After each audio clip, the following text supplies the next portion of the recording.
Chapter 6.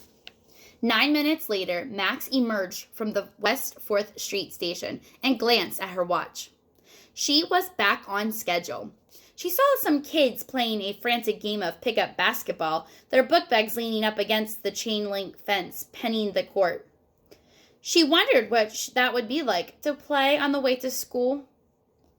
Max didn't spend much time with other children. There weren't very many in her world.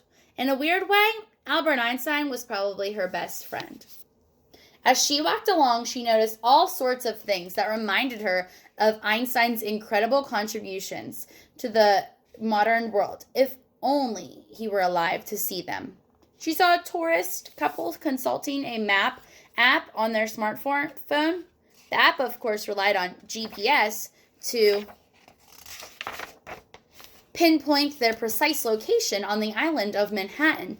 It bounced a signal off satellites orbiting the Earth.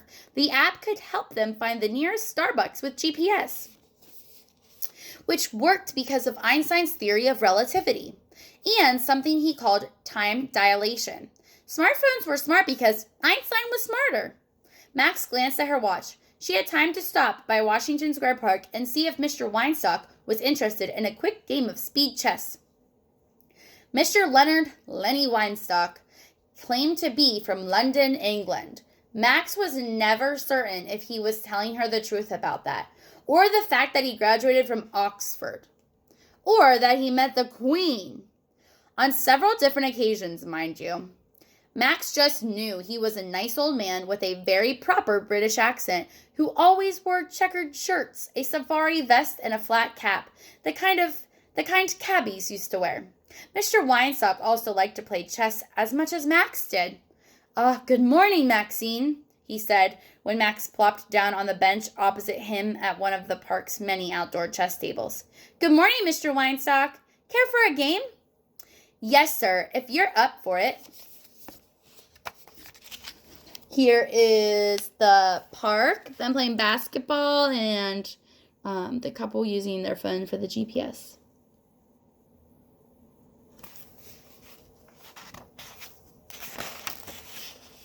Of course, dear. I believe you're currently ahead in our ongoing tally of pairings. Yes, sir, slightly.